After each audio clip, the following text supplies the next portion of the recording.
Saya korban pencurian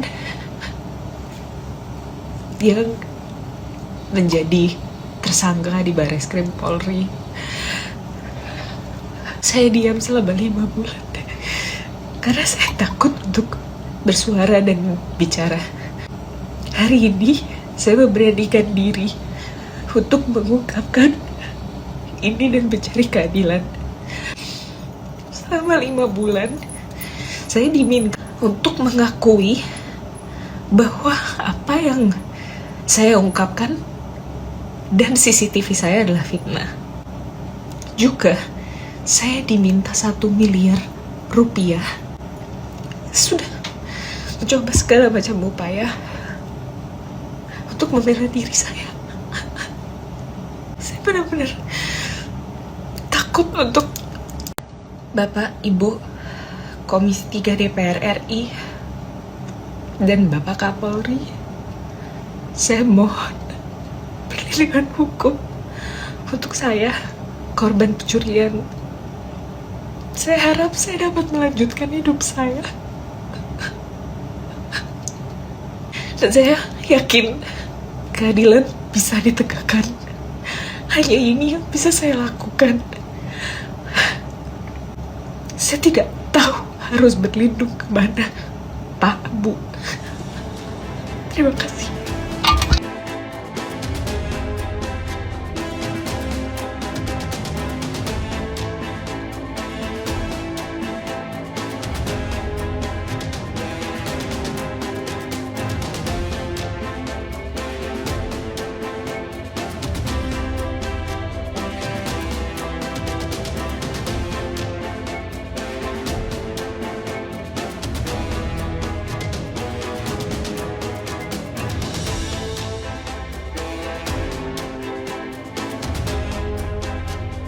Kronologinya kira-kira seperti apa, izinkan saya untuk mengingatkan apa yang terjadi pada tanggal 19 September 2025. Jadi, di jam 11 malam diduga pelaku Z dan E itu memasuki restoran kami dan memesan 14 produk makanan dan minuman.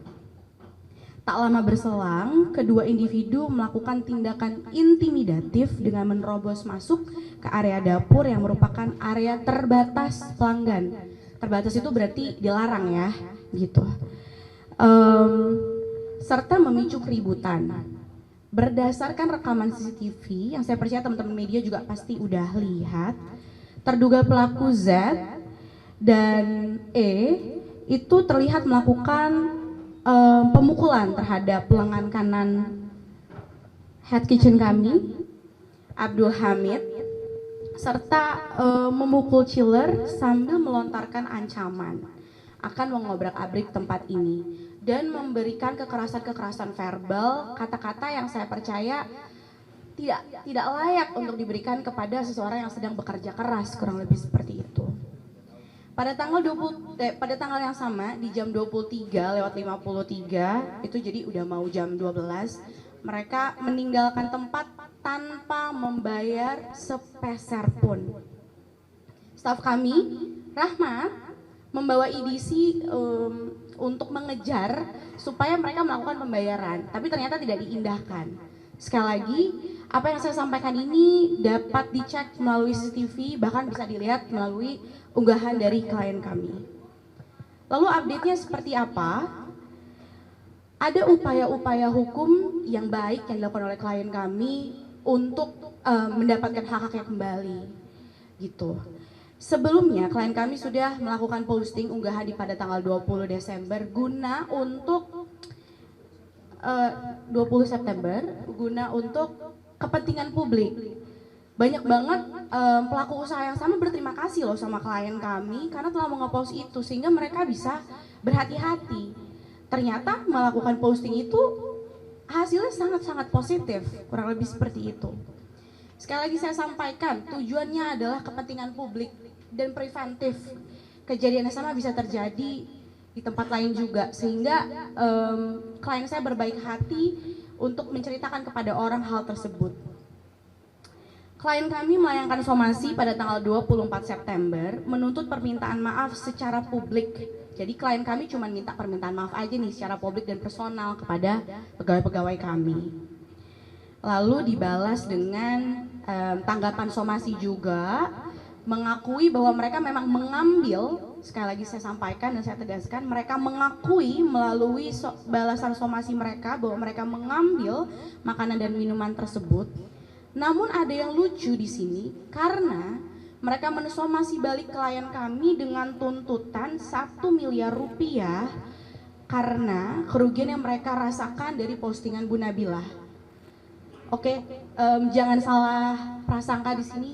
Jadi yang meminta 1 miliar rupiah itu adalah terduga pelaku pencurian, begitu. Jelas dengan menjunjung tinggi rasa keadilan dan kebenaran yang ada, kami tidak mungkin fulfill keinginan dari terduga pelaku pencurian.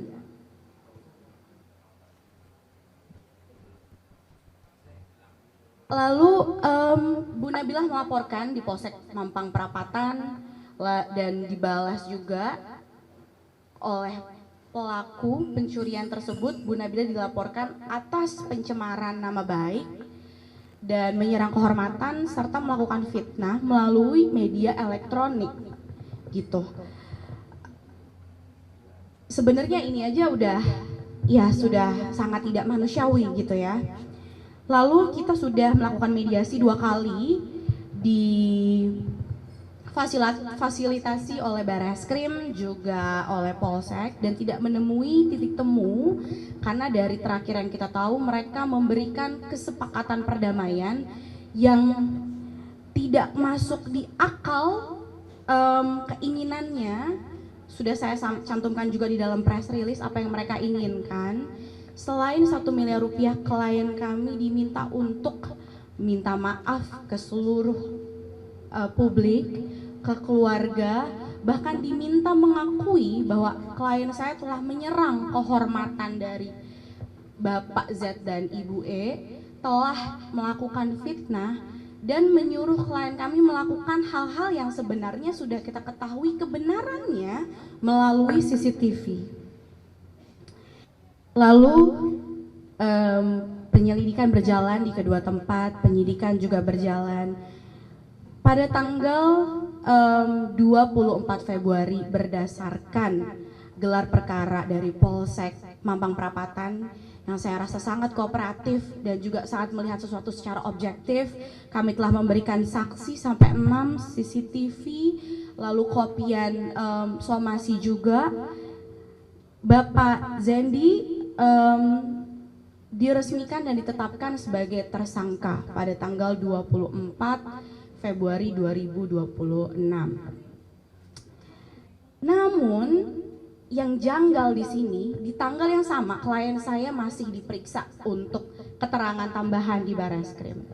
Ternyata gelar perkara terjadi pada tanggal 26 Februari dan klien saya dikirimkan surat penetapan tersangka hari Sabtu tanggal 28 Februari 2026.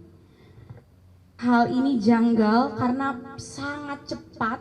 Kita tahu bahwa proses approval untuk penetapan tersangka itu tidak semudah itu. Teman-teman media juga pasti tahu dari banyaknya perkara yang ada. Ini merupakan anomali hukum.